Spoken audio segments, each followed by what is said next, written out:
இளைய ராணி அந்த கிழவனைக் கண்டு பிரமித்தாள். ஒளியைக் கொண்டே வாள் எறியக்கூடிய அவன் திறனைக் கண்டு பிரமித்தாள். ஆகவே காவலுக்கு அவனை அழைத்து வந்த சேனாதிபதியின் திறமையை பெரிதும் பாராட்டினாள். உமக்கும் புத்தி இருக்கிறது சேனாதிபதி என்று கூறவும் செய்தாள். அது எத்தன்மையதென்று போகப் போக அதிகமாக புரியும் என்று அடக்கத்துடன் பதில் சொன்னான் சேனாதிபதி. அந்த அடக்கத்தில் பொருள் அதிகமாக புதைந்து கிடப்பதை புரிந்து கொண்ட இளையராணி காவலர் இருவரை விளைத்து அந்த கிழவனுக்கு ரஜனியின் அறையை காட்டி காவல் புரிய திட்டப்படுத்தும்படி உத்தரவிட்டாள். காவலர் சென்ற பின் சேனாதிபதியை கேட்டாள். உபசேனாதிபதியிடமிருந்து வேறென்ன செய்தி வந்தது? அரசர் ராகி பண்டிகைக்கு திரும்பி வந்து விடுவதாக உபசேனாதிபதி எழுதியிருக்கின்றார் என்றான் சேனாதிபதி. போர் நிலை சரியாகிவிட்டதா? அரசர் அதற்குள் திரும்ப என்று வினாவினாள் ராணி ஏளனத்துடன். நாமாக போருக்கு செல்லவில்லை, முகலாய சக்கரவர்த்திக்காக சென்றோம். அரசரை அங்கு வைத்திருப்பதும் அனுப்புவதும் சக்கரவர்த்தி இஷ்டம் என்று சேனாதிபதி கூறினான். உமக்கும் அரசருக்கும் சொந்தமாக இஷ்டம் எதுவும் கிடையாதா? இல்லை, சக்கரவர்த்தி சொல்கின்றபடி ஆடுவீர்கள். வெளியில் போனால் சக்கரவர்த்தி, இங்கிருந்தால் ராணியார். சேனாதிபதியின் ஏளனம் புரியாதிருக்கவில்லை கமலாதேவிக்கு. இருப்பினும் அது பற்றி மேற்கொண்டு எதுவும் பேசாமல் பேச்சை மாற்றி, ராகி பண்டிகைக்கு அரசர் வருவதானால் அதற்குள் பல காரியங்களை முடிக்க வேண்டும் சேனாதிபதி என்றாள்.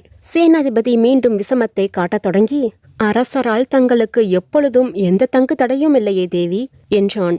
இதுவரை இல்லை, இனிமேல் இருக்கும் என்றாள் ராணி. ஏன்? அவருக்கு ஒரு தலைமகன் இருக்கின்றான், அதுவும் வயது வந்தவன், பெரிய வீரனும் கூட. அவனை மக்கள் மதிக்கின்றார்கள். அதனால் அரசரையும் மீறி காரியங்கள் நடக்கும்.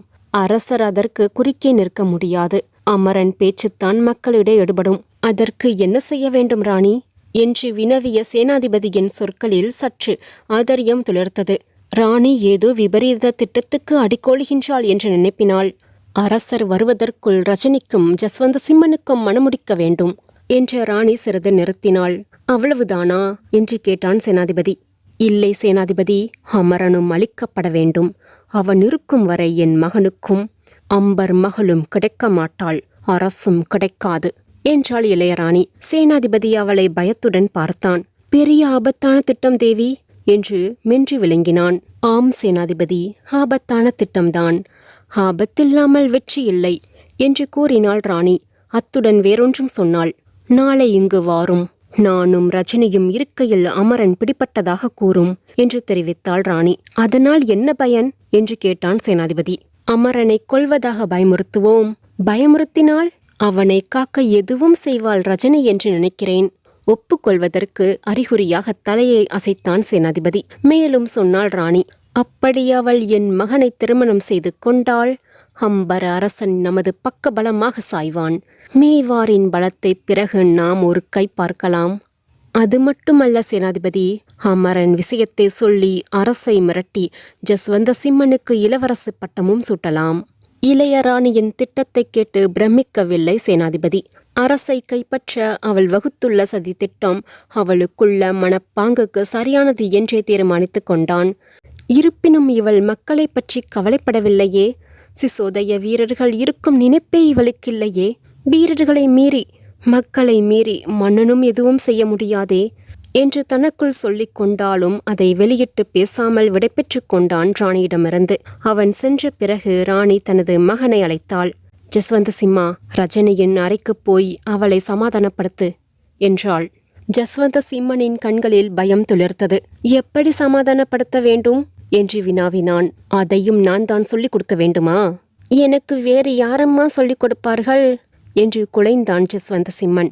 ராணியின் கண்களில் கோபம் துளிர்த்தது. டேய் முட்டாள் என்று அழைத்தாள். ஏனம்மா? நீ ஏன் எனக்கு பறந்தாய்? எனக்கு எப்படிமா தெரியும்?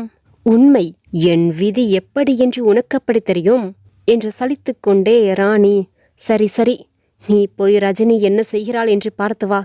ஜஸ்வந்த சிம்மன் மறுபேச்சு பேசாமல் சென்றான்.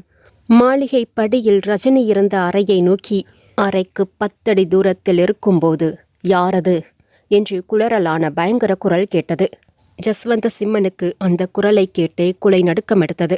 குரல் கொடுத்த உருவத்தை கவனித்தும் பயம் அதிகமாயிற்று. குரலை விட அங்கிருந்த கிழவன் உருவம் மிக பயங்கரமாக இருந்தது. தலையிலிருந்து தொங்கிய நரை மயிர்களால் மிருகம் போலிருந்த கிழவனின் பஞ்சடைந்த கண்கள் எழுந்தன ஜஸ்வந்த சிம்மனை நோக்கி. பிறகு தாழ்ந்தன. கிழவன் வாயிலில் ஒதுங்கி உட்கார்ந்தான்.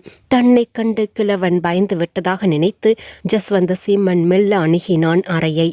அறை வாசற்படியில் காலெடுத்து வைத்ததும் ஐயோ ஐயோ என்று அலறினான் ஜஸ்வந்த சிம்மன். அவன் கழுத்து கிழவனின் இரும்பு பிடியில் சிக்கியிருந்தது.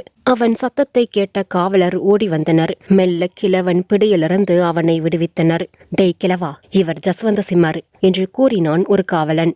கிழவன் கண்கள் மீது கையை வைத்து பார்த்தான். பிறகு தலை வணங்கினான். இவரை ஏன் கழுத்தை நெரித்தாய் என்று சீறினான் இன்னொரு காவலன். யாரையும் விட வேண்டாம் என்று சொன்னார்கள் என்று குளறினான் கிழவன். இவர் அதற்கு விலக்கு என்றான் மற்றொரு காவலன். சரி என்றான் கிழவன். பிறகு ஜஸ்வந்த சிம்மன் உள்ளே புக வழிவிட்டு விலகி நின்றான். ஆனால் ஜஸ்வந்த சிம்மன் உள்ளே செல்லவில்லை. கழுத்தை தடவிக்கொண்டு கோபத்துடன் தாயிடம் சென்றான். முதலில் அந்த கிழவனை வேலையிலிருந்து அகற்று என்று சீறினான். ஏனடா என்று வினாவினாள் இளையராணி. நடந்ததை சொன்ன ஜஸ்வந்த சிம்மன், அவன் இருக்கும் வரை நான் ரஜினியின் அறையை நாடமாட்டேன் என்று திடமாக கூறினான். அத்தகைய வீரன் நமக்கு கிடைத்தது அதிர்ஷ்டம் என்றாள் இளையராணி. அதிர்ஷ்டமானால் வைத்துக்கொள், என்னை போக சொல்லாதே அவன் இருக்கும் இடத்துக்கு என்று கூறிவிட்டு, அதிர்ஷ்டமாம் அதிர்ஷ்டம், யாருக்கு அதிர்ஷ்டம் என்று முணுமுணுத்துக் கொண்டு சென்றான் ஜஸ்வந்த சிம்மன். இளையராணியும் சிந்தித்தாள் அந்த அசட்டு பிள்ளையை பற்றி. இந்த முட்டாளை பெற்றதை விட அந்த அமரனை நான் பெற்றிருக்க கூடாதா என்றும் நொந்து கொண்டாள். நல்ல வேலை கிழவன் கிடைத்தான். இல்லையேல் அந்த அமரனிடமிருந்து ரஜினியையும் இந்த அரண்மனையையும் காக்க முடியாது என்று தனக்குள் கூறிக்கொண்டாள். அதே சமயத்தில் வேறொரு நாடகம் ரஜினியின் அறையில் நடந்து கொண்டிருந்தது. நடுநாசியில் சத்தப்படாமல் கிழவன் ரஜினியின் அறைக்குள் நுழைந்தான். அவள் மஞ்சத்தண்டை சிறிது நின்று அவனை கவனித்தான். பிறகு அவள் அழகிய கன்னங்களை தடவவும் செய்தான்.